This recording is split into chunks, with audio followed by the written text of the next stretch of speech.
இந்தியாவில் கைதான பாதாள உலக கும்பல் தலைவன் கரந்தனிய ராஜு பலத்த பாதுகாப்புடன் நேற்றிரவு இலங்கைக்கு அழைத்து வரப்பட்டார். இந்தியாவில் வைத்து அந்த நாட்டு பாதுகாப்பு பிரிவினரினால் கைது செய்யப்பட்ட ஒழுங்கமைக்கப்பட்ட குற்றவாளியான கரந்தனிய ராஜு என்பவர் குற்றப்புலனாய்வு திணைக்களத்தின் விசேட குழுவினரினால் நேற்று இரவு இலங்கைக்கு அழைத்து வரப்பட்டார். கொலை சம்பவங்கள் உள்ளிட்ட 15க்கும் மேற்பட்ட குற்றச்செயல்கள் தொடர்பில் போலீசாரினால் தேடப்பட்டு வந்த நிலையிலேயே இவர் கடந்த சில நாட்களுக்கு முன்னர் இந்தியாவில் வைத்து கைது செய்யப்பட்டார். இவர் பாதாள உலக குழு தலைவரான கரந்தனிய சுத்தாவின் சகோதரர் என்பதும் குறிப்பிடத்தக்கது.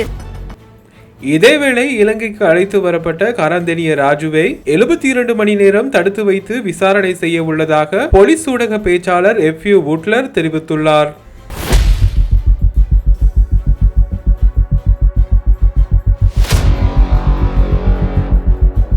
இந்தியாவில் வைத்து கைது செய்யப்பட்டு இலங்கைக்கு அழைத்து வரப்பட்ட பாதாள உலக குழு தலைவரான கரந்தனிய ராஜு என்பவரை 72 மணி நேரம் தடுத்து வைத்து மேலதிக விசாரணைகளை முன்னெடுக்க உள்ளதாக போலீஸ் ஊடக பேச்சாளர் உதவி போலீஸ் அத்தியட்சகர் எஃப்யூ வுல்டர் தெரிவித்துள்ளார். இன்று நடைபெற்ற விசேட ஊடகவியலாளர் சந்திப்பில் உரையாற்றும் போதே அவர் இதனை குறிப்பிட்டுள்ளார்.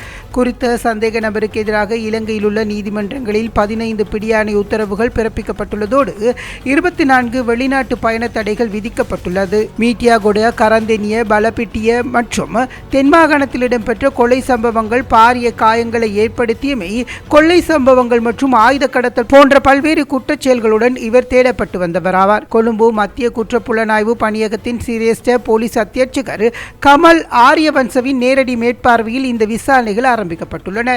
இதேவேளை 2025 மற்றும் 2026 ஆண்டுகளில் மாத்திரம் 81 T56 ரக துப்பாக்கிகள், 107 கைத்துப்பாக்கிகள் மற்றும் 86 ரிவால்வர்கள் போலீசாரினால் கைப்பற்றப்பட்டுள்ளதாக போலீஸ் ஊடக பேச்சாளர் தெரிவித்துள்ளார்.